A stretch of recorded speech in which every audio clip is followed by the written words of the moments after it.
You imagine the deepest wound in love comes from outright dismissal. But that's a shallow cut. The true torment is the gradual, insidious decay of your self-respect, the shame of turning into your own betrayer in a covert battle you never enlisted for. A conflict where your empathy gets twisted into clinginess, your steadfastness is dismissed as monotony, and your profound yearning for intimacy is turned against you like a blade forged from your own indifference. This isn't merely about her departure. It's about vanishing into the labyrinthine pursuit of an emotion that thrives only in the emptiness you carve out by your own withdrawal. The ultimate treachery isn't her vanishing. It's your lingering, tethered to a spectral vessel, channeling your vitality into an abyss that murmurs vows solely when you avert your gaze. This is the mental torment of the contemporary soul, clinging to the illusion that greater exertion, sharper insight, heavier emotional toil unlocks the door, when in truth, it's the sealing spike in the tomb of passion. You're not condemned for your affection.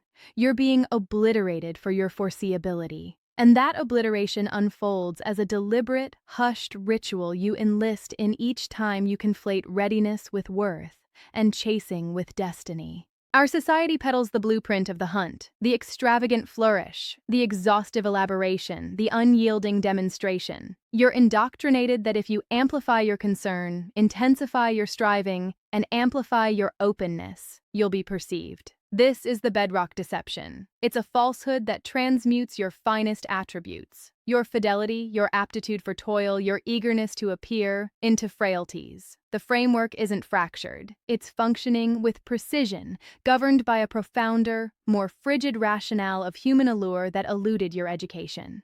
Your anguish isn't a marker of error. It's the unavoidable outcome of imposing a rationale of bonding on a realm engineered for opposition. You perceive your messages as expressions of tenderness, yet they radiate urgency. You assume your perpetual proximity fosters assurance, but it erects a prison of assurance she'll instinctively flee. This is the somber, stoic truth. The feminine psyche, akin to any profound human consciousness, isn't lured to what's already subdued, to what's thoroughly charted, to what revolves around its own pull. It's captivated by its own image in the serene depths of a man who isn't frantically drawing from the source, but who's constructing his own aquifer. Thus, you linger there, a constriction in your core, the echo of your own striving propelling her farther, and you misconstrue that strain as a summons for amplified striving. It isn't. It's the tolling of your own waning yields. What follows will unsettle you, for it raises the shrine of decent fellow reasoning and erects a more subdued, mightier bastion atop the ruins. I'm revealing something most souls never encounter soon enough. Or they encounter it and discard it, deeming it capitulation. It isn't capitulation. It's tactical realignment on the terrain of perception. Women don't yearn for what's effortlessly anticipated. They yearn for what subtly evolves sans solicitation. When you over-elaborate, over-message, over-provide, you're not manifesting concern. You're eradicating enigma. And enigma isn't deception. It's dignity in flux. It's the embodiment of an existence so abundant, its perimeters are inviolable. Engage with this channel by subscribing and affirm this video with a like if this verity already echoes in the vacant chambers of your former exertions. Share a comment naming your locale. Let's uncover where this shadowed legion of souls rediscovering their might is encamped. Let's commence with a brief narrative. A figure we'll dub Elias. Elias encounters a woman who ignites a spark within him absent for eras. He adheres to candor, to diligence. He responds in instants, invariably. He vacates his agenda for her provisional schemes. He recalls all, proffers all, affirms all. He embodies the archetype of the contemporary vigilant man. Yet he senses her retreating an increment at a time. His remedy? Intensify. He articulates further. Is all well? Have I erred? I merely seek to ensure your comfort in our bond. He's excavating the chasm deeper with each spade of noble purpose. He presumes he's displaying dependability. What he's emanating is a stark dearth of emotional rarity. He's a completely deciphered enigma, There's naught for her intellect to pursue, to unravel, to ponder. His significance is fixed, hence obscured. The blunder lay in assuming accessibility forges union. The verity is that accessibility, when absolute, proclaims your meager appraisal of your own hours and vigor. Now, the concealed rationale. Why does this transpire? Why is the consciousness, especially the feminine affective apparatus, often finely attuned to undertones, repulsed by such blatant commitment? It's an issue of ancestral and mental prioritization. The apparatus is crafted to pursue the premier assets for progeny and endurance. Perpetual facile accessibility denotes a lesser asset. If you're perpetually at hand, what pursuits evade you? You're not foraging, not erecting, not vying, not guiding. You're in reserve. Your focus lacks rarity because it's not summoned by an existence of import. Moreover, foreseeability is the adversary of stimulation. The neural framework ignites via disparity, via the fresh, via the marginally ambiguous. Your perpetual, trustworthy proximity is a tranquilizer. It informs her inner self, this is secure, this is familiar, you may unwind. And unwinding is the requiem for fervent yearning. Yearning demands strain. It flourishes in the intervals amid instances. Your incessant engagement compresses that interval. This leads to the inaugural cornerstone of the fresh verity. Affective pull. Allure isn't forged by persuasion. It's forged by affective pull. Pull is the unseen might that attracts, not via pursuit, but via pure density. Your affective density is your poised nucleus, your intent, your immutable criteria. Pull manifests when you cease circling her temperament and commence anchoring in your own nucleus. You don't retreat to chastise, you retreat to reclaim harmony. When a man's affections are modulated, when his hours are organized, when his utterances are deliberate, something delicate and deep transpires. She initiates inquiries, not because you insisted, but because your hush resonates differently. It resonates purposeful, not grasping. It bears heft. It suggests endeavor elsewhere, an existence advancing irrespective of her endorsement. That is compelling. That awakens inquiry. Many souls confound notice with union. They assume being favored, being observed, being perpetually present will evoke yearning. But craving operates differently. Yearning for you isn't about presence. It's about being indelible, being potent and effectively resonant. Envision it thus. A solitary, unforgettable instant imprints a denser trace than myriad mundane exchanges. Your aim is to craft those instants, not an inundation of volume, but droplets of intensified essence that persist. You must grasp how a woman's consciousness handles void. She doesn't yearn for the man who's facile, anticipated, and perpetually accessible. She yearns for the man whose proximity altered something within her, who invigorated her, intrigued her, or comprehended her uniquely. That alteration doesn't demand toil from you. It demands command of your vigor. Effective restraint, serenity, and unwavering limits are more alluring than anything ostentatious or coerced. Let's delve into the framework of disparity. Her realm is inundated with clamor, with men projecting their frailties through vaunting, with fawning consent, with foreseeable rhythms of chase. Your worth isn't in augmenting that clamor, but in forging a contrasting hush. Tranquility against turmoil. Proximity against coercion. When your notice is rare because your existence is replete, inquiry stirs where apathy slumbered. This isn't feigning elusiveness. This is embodying resilience to diversion. The distinction is paramount. One is a ploy, a veneer that will falter. The other is the unalterable verity of a man who prioritizes himself foremost, not from hubris, but from anchored trajectory. When your existence broadens, her viewpoint alters. She doesn't sense hunted, she senses beckoned. Etch this phrase in your essence, for it transforms all. Craving expands where coercion perishes. Evolve into the man whose void resonates like an interlude, not a respite. That's when yearning for you commences. The tangible enactment of this is what I term the obliterating ceremony. This is the routine observance of wiping away the grasping, impulsive facet of yourself. It's the ceremony of decelerating your retorts, not as a schemed maneuver, but as an authentic mirror of an existence in flux. It's articulating with precision, not amplitude. It's concluding dialogues while the vigor remains vibrant, bequeathing her an incomplete sensation, akin to how a masterful melody dissipates rather than halts sharply.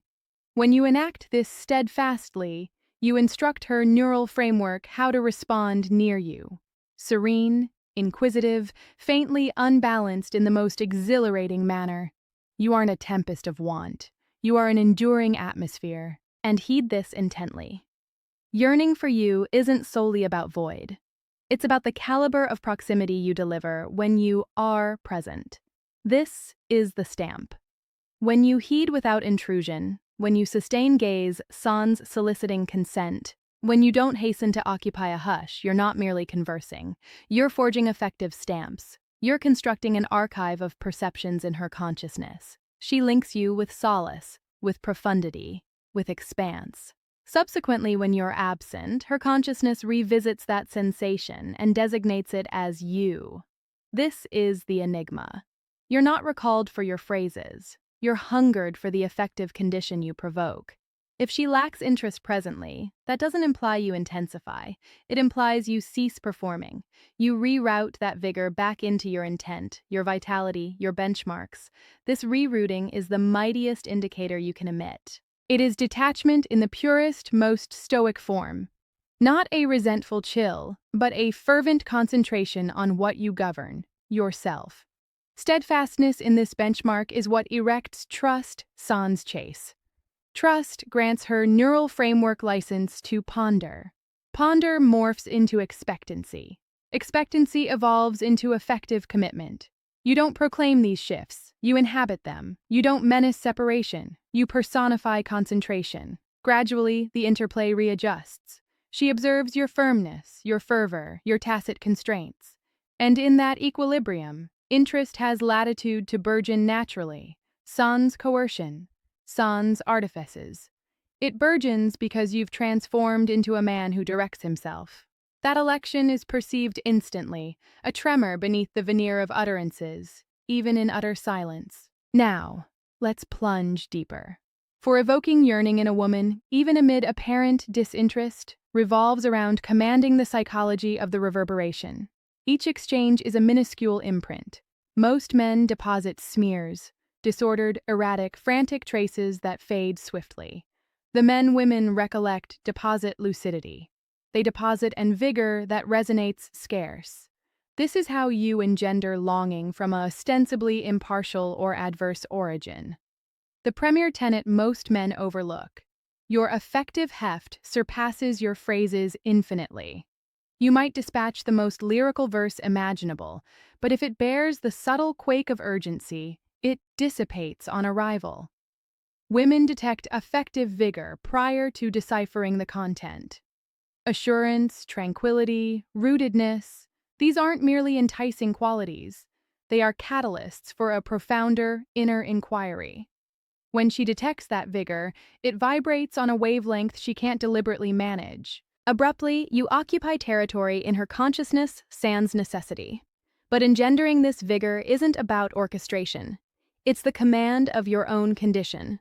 A man who craves his own existence, who possesses objectives, diversions, and criteria that thrill him, inherently grows compelling. Why? Because he isn't awaiting her sanction to exist. He isn't responding to her notice or retreat. He isn't contorting his effective condition to align with her timetable. This self-sufficiency is the delicate, unseen advantage most men never seize. Being yearned commences the instant you cease requiring to be required. It initiates with the grave acknowledgement that your affirmation must be an inward rite, not a communal spectacle for a solitary spectator. Here's a method, performed with genuineness. Organize your void deliberately, not to penalize, but to permit the reverberation to echo. Don't evaporate sporadically from vexation. That's responsive and feeble. Rather, mindfully diminish contacts while vastly enhancing the merit of each lingering exchange. Render your messages concise yet profound, alluding to a replete existence, sans enumerating it. Let your dialogues be captivating and conclude them on an elevated tone, bequeathing a fervent afterimage. Render your corporeal proximity feel like a boon, not a baseline. This is the contradiction most intellects are programmed for. Rarity coupled with superior caliber magnifies affective bond, far exceeding perpetual, average accessibility. You're conditioning her affective recollection to perceive you as a fountain of pinnacle encounters, not ambient hum. Now, the pivotal facet of disparity. She is assailed by multitudes of exchanges with men who are foreseeable, who crave notice, who contort to dazzle. To distinguish, you must be unforeseeable in the most regulated fashion. This doesn't signify unreliability. It signifies your existence possesses a cadence she cannot command. Reveal her fragments of a realm she can't duplicate or dominate. Be captivating, not acquiescent. Be firm, not responsive.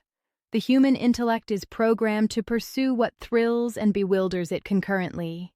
You become the conundrum meriting resolution, not the unveiled tome imploring perusal. An additional profound stratum is affective recollection. Every affirmative, affective encounter you forge, authentic chuckles, whimsical banter, instance of unforeseen consolation, functions like mental adhesive in her inner self. When she's distant from you, her consciousness's idle mode system, the apparatus accountable for introspective cognition, retrieves these vigor captures. If you've executed correctly, she commences hungering that affective reverberation sans comprehending why. The yearning initiates in the intellect foremost, as a subtle murmur, far preceding it morphs into a deliberate notion she'd ever confess. Ultimately, comprehend this lethal misstep. Hastiness slays yearning. When a man behaves frantic to be recollected, the intellect, with its refined peril-sensing mechanisms, marks him as inferior, as possibly exhausting. Instead, foster a cadence where void possesses purpose, proximity possesses irrefutable merit, and your inner realm stays resolutely autonomous. She needn't pursue you. Her consciousness will undertake it for her, innately, inexorably. She'll commence populating the hushed voids you create with reflections of you, envisioning your proximity, your vigor, your influence. And here's the enigma. The mightier your existence beyond her, the mightier her affective draw toward you grows. It's unseen, it's unyielding, it's vastly more potent than any message you could fabricate. If you command this, you transition from a man who aspires to be yearned to a man who cannot be overlooked. That's when craving awakens, churning in the shadows long before she concedes intrigue. Let's shatter one of the grandest and most excruciating delusions, that yearning for you is sparked by lavish displays, opulent offerings, or incessant notice. It isn't. Craving isn't purchased, it's sensed. It's an effective traction that begins with delicate strain and expands via oppositions. The women who appear most unattainable, most apathetic, are frequently those whose affective mechanisms react most fiercely to regulated void paired with significant proximity. You don't sway them. You indicate worth sans striving, merely by being a man of essence who isn't commodified. Ponder this. When you retort instantaneously to all, when you're perpetually at hand, you're nurturing foreseeability. Foreseeability is ease, not hunger. Ease doesn't cause her pulse to falter. It soothes it to dormancy. But a man who guards his vigor, who doesn't yield to every fleeting disposition, forges a mental abrasion she can't disregard. Her inner self detects this breach, this glaring divergence between what she anticipates from men and what she undergoes with you. That breach is the nursery where yearning sprouts. That breach is where craving becomes inescapable. This is where affective barriers transcend notion and become your citadel. Every man harbors a bestow expanse and claim expanse proportion. Most invert it disastrously. They bestow ceaselessly, claim hesitantly, and atone for desiring anything whatsoever. To evoke yearning in any woman, you must invert that proportion. Bestow notice frugally and invariably with purpose. Clutch your existence, your agendas, your secluded delights as unassailable. Let her inquiry ascend because she cannot foresee your subsequent action, not from deceit, but from your vibrant immersion in your own being. Rarity here doesn't equate to brutality, it equates to esteeming yourself and your hours above the fleeting balm of her affirmation. That self-esteem is profoundly compelling. Contemplate the mental potency of the intermission post-union. After a profound guffaw, after an instant of authentic closeness, after a confided enigma, do not rush to occupy the ensuing hush with messages or summons. That is the apex of advantage. Grant her consciousness the hallowed expanse to revisit the instant. Let her sense the complete, unaltered, affective stamp of being with you. Women are programmed to revisit affective peaks, to dissect and relish them. When the impetus recedes elegantly, your void isn't abandonment, it's magnification. She's been granted a sample of your vigor. Now she hungers the sequel, but she must await it. That intentional postponement heightens the traction, converting an instant into a recollection that throbs. Then there's the affective reflection phenomenon. A woman innerly, perpetually gauges the vigor you bestow against the vigor you withhold. It's a computation of enigma. If you unveil all at once, your history, your dreads, your overly zealous loyalty, she encounters no opposition. You're a level trajectory. If, however, you equilibrate offering fervor with upholding silent barriers, she commences pondering. What occupies his thoughts in silence? What does he truly sense? Why does he evoke this in me?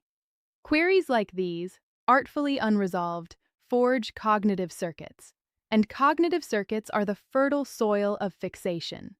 That's where yearning genuinely initiates, not as tender reminiscence, but as an inner fixation. Embrace this tangible perspective. Do not over-articulate. Do not elucidate all. Do not retort to every minor skepticism or probing missive she might dispatch. Let her ambiguity persist in a secure, non-menacing emptiness. Women are lured to men who forge what I dub foreseeable unforeseeability. A man whose existence is replete and whose concentration is unchangeable, whose notice is thus discerning, and whose vigor is steadfast yet not reliant on her responses. That's when fascination solidifies into yearning. That's when even a woman who appeared wholly indifferent commences revisiting your proximity, reflecting on you at unforeseen times, and realizing, sans ever acknowledging it, that something about you claims a territory in her consciousness that signifies. In the end, you must absorb the fundamental decree. Yearning for you is a response, not a duty. It's affective pull, not a mandate you can impose. The profounder your self-command, the more innate and mighty the traction. The more anchored and fulfilled your existence, the stronger her inner magnet toward you becomes. You needn't hunt her. You need to persist as a man she can't avoid sensing, even in your absence. That delicate, unseen proximity is the quintessential core of craving. It's how any woman, regardless of her apparent apathy today, commences truly yearning you. Here we arrive at the ultimate stratum, the effective scaffolding of void. This transcends evoking her yearning. It's about evolving into a man whose vigor inscribes an enduring stamp, a stamp her inner self cannot overlook, even when her deliberate consciousness endeavors to reject you. This is where ploy dissolves entirely, and essence is all. Affective potency triumphs over diligence every instance. Women recollect bodily how you evoked sensations in them far longer than they recollect your utterances or bestowals. Hence, your objective shifts from swaying to encountering. Forge encounters that endure. A solitary exchange where you are wholly present, effectively lucid, serene, and subtly fervent can resonate in her neural framework for days. That resonance is the germ. You sow it with your essence, not your supplication. The vital differentiation: proximity forges union, but void intensifies it. When your existence is replete, your notice selective, and your vigor calibrated, you forge a void of inquiry around you. Women are motif discerners. They detect when a man's existence streams independently of their sanction. That autonomy isn't conceit, it's rooted might, And when they detect it, their intellects, aiming to fulfill the motif, commence revisiting your exchanges. They recollect the sensation you elicited. They ponder why they sense that traction. They unconsciously hunger its recurrence. This is the hushed labor of your void. Command effective rhythm. After instance of authentic union, withdraw gracefully. Do not overwhelm the arena with dissection or confirmation. Let your subdued void grant her psyche the chamber to contemplate, to magnify, to desire. The human intellect despises an effective emptiness and will populate it with recollection and fantasy. By forging expanse post-climax, you're not departing. You're permitting her consciousness to enlist you into its own tale. That's how yearning sprouts organically, sans a trace of compulsion. Disparity, once more, is your most formidable instrument. Foreseeability is the venom. An equilibrium of fervor and limit, advance and reserve, proximity and void. This mixture forges fascination. Fascination leads to expectancy. Expectancy leads to inner fixation, and fixation is the very soul of yearning someone. She reflects on you in arbitrary instants. She senses the resonance of your echo. She ponders when she'll encounter it anew. This isn't you acting upon her. This is her consciousness acting upon itself, because you've situated yourself as the unresolved, persuasive query. You cannot fabricate craving. But you can, with grave discipline, nurture the circumstances for it to flourish. Your existence, your vigor, your unrelenting criteria, your affective dominion, these become the unseen traction well. The mightier and more fulfilled your realm beyond her, the more she will sense the contour of its void when you're absent. She may oppose it deliberately, combat it, even refute it to her companions. But her inner self cannot disregard the tractional draw of a replete existence. That's why a woman who appears completely uninterested today can discover herself tomorrow, yearning you with a subdued ferocity that perplexes her. Because yearning you was never about hunting her. It was about evolving into a man she can't cease contemplating, even when she's not deliberately contemplating you whatsoever. So the deed is evident, and it bears no relation to her. Exist abundantly, bestow discerningly, intermit meaningfully. Clutch your vigor with the firm grasp of a man who comprehends his own merit. That's how craving is birthed. That's how void becomes a lure. That's how you metamorphose from a supplicant at the portal of her notice to the builder of your own stronghold, from which you extend not entreaties, but summonses. Now, I urge you to dwell with this concluding, persistent reflection. A reflection on honor. All this, the traction, the void, the self-command, it's not a scheme to conquer someone. It's the reclamation of a domain you've forsaken, your own dignity. The constriction in your core was never a beacon. It was the muted outcry of that domain being seized by want. When you mute that hunt, you don't merely evoke her yearning. You render yourself intact. And in that intactness, you pose a query so mighty, so persuasive, that its resolution can only be a draw toward you. The world will attempt to vend you swifter recipes, bolder vows. Disregard them. Erect your aquifer in hush. Let them ponder why the waters elsewhere abruptly taste so superficial. Your void then transmutes not into an emptiness, but a mirror of all you've subtly become. And that is a recollection no one can ever expunge.